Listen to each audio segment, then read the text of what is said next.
Bonjour et bienvenue sur cette nouvelle vidéo où je vais vous parler d'un livre que j'ai bien apprécié. Je vous en ai parlé dans cette vidéo. Les trois vagues de Volontaire et la Nouvelle Terre de Dolores Cannon.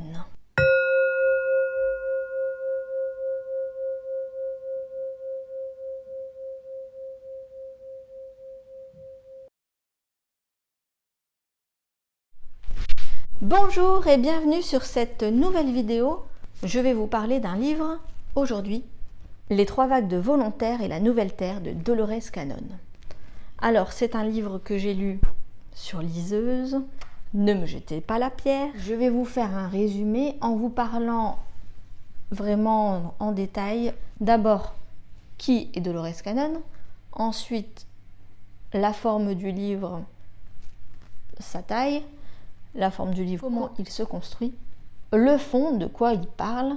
Puis je reviendrai sur mon résumé, on va dire, pas mon analyse, mais ce que j'en ai retenu pour conclure. Qui est Dolores Cannon? Américaine, elle est née en 1931 et décédée en 2014. Dolores a beaucoup voyagé aussi par le métier de son mari. D'abord, elle s'est formée à l'hypnose en 1968, puis elle s'est intéressée aux vies passées et aux régressions à partir de 1979. Elle a alors développé sa technique, ses protocoles d'hypnose régressive quantique. À partir de 1986, elle a élargi ses recherches à l'ufologie. Elle a écrit de nombreux livres sur le sujet, The Custodians, Conversation avec Nostradamus, Les Gardiens, les jardiniers de la Terre.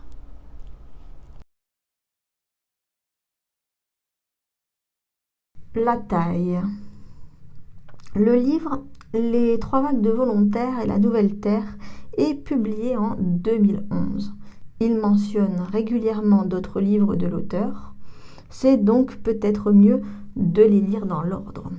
Il est assez volumineux, ça se voit peu avec une liseuse, mais 37 chapitres, c'est-à-dire 500 à 670 pages selon le format, c'est assez conséquent quand même. En France, il est traduit et vendu par les éditions Bilight Éditions, celle de Lulumineuse. Je sais que vous êtes beaucoup à la connaître. La forme. C'est un livre sur les expériences de l'auteur. Il y a donc des explications, mais surtout la retranscription des hypnoses de régression. Ce que l'on voit avec les vidéos de Mathieu Monade, par exemple. C'est donc assez particulier à lire et il faut déjà être ouvert à certaines pratiques, mais également à la physique quantique et à l'existence des extraterrestres. Le fond. Les trois vagues de Volontaire, ce sont les âmes qui ont accepté de venir sur Terre pour aider à son ascension. Si vous avez vu le film La Belle Verte, c'est exactement le début. Des âmes choisissent de venir, même si elles savent que ça va être difficile. Or, après 1945, les E.T., ceux qui sont hors de notre planète, ont un choix à faire. Soit ils laissent les hommes s'entretuer, soit ils interfèrent. Dilemme. Et le choix qui est fait, c'est d'envoyer les volontaires. La première vague intervient, choquée, paralysée par cette vie difficile sur Terre. La deuxième vague arrive, plutôt observatrice. Il s'agit des trentenaires ou de ceux qui ont la quarantaine aujourd'hui. Enfin, il y a la troisième vague qui est envoyée, nous dirons aujourd'hui des ados, souvent incompris du système scolaire. Doucement, on supprime le karma, on change d'ADN. Certains ont vu la catastrophe d'une planète qui explose, d'autres reviennent sur leur vie, sur une planète éloignée, ou encore quand ils sont revenus à la source. On en apprend plus sur les anciens mondes, l'Atlantide, les Mayas. Et Dolores ne cesse de faire ses recherches. Que va-t-il se passer ? comment se passe la scission entre la Terre 3D et Gaïa en 5D? Est-ce qu'il y aura des morts? Souvent le SC, ou moi supérieur, tente d'expliquer sans entrer dans le détail. Et chaque chapitre est l'approfondissement du cheminement d'une âme. Nous avons la raison de la venue du patient. Souvent, il veut connaître sa mission d'âme et résoudre des problèmes physiques. Parfois, il a noté un trou de mémoire et veut savoir s'il s'agit d'un événement en lien avec les extraterrestres. J'ai apprécié l'explication de certains implants qui pouvaient être positifs. Par exemple, pour donner des informations à notre famille d'âme, la famille d'âme quantique, on va dire, être aidé, être aligné, être réaligné ou guéri, communiquer. Et ça, c'est quelque chose sur lequel on ne revient pas assez souvent, on parle toujours d'un plan négatif. J'ai apprécié les détails sur l'Atlantide, les retours à la source, l'explication de notre quête d'amour, car finalement le but de notre mission de vie, n'est-ce pas tout simplement l'amour? Oui, pourquoi ça ne serait pas répandre la lumière?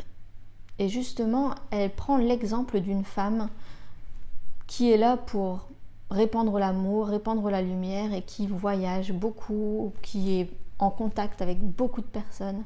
J'ai bien aimé aussi l'exemple d'un guérisseur qui remonte dans ses vies antérieures. Souvent, on se demande quelle est notre mission d'âme. Parfois, ça ne va pas plus loin que répandre l'amour. J'ai également aimé ces explications. Parfois, il ne faut pas vouloir à tout prix retourner dans une vie antérieure. Et puis le SC, ou moi supérieur, choisit si vous devez y retourner. Alors souvent le SC donne d'autres informations à Dolores Cannon et il réaligne souvent le corps pour le guérir.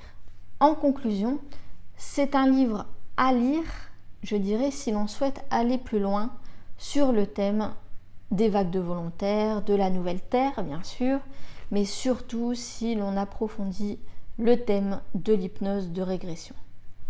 Si le sujet de la nouvelle Terre vous intéresse, je vous recommande plutôt de lire le livre Terre 2 de Sylvain Didlot.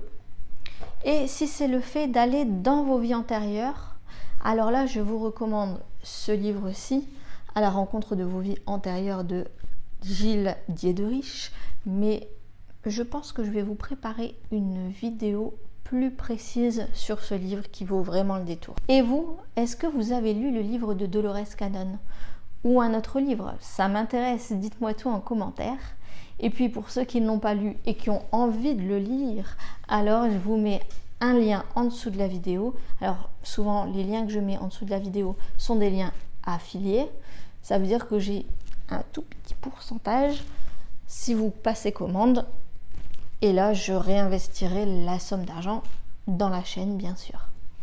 Merci beaucoup de m'avoir écouté pour cette petite vidéo. On vous dit à la prochaine vidéo. Plein de bisous. T'as dit au revoir?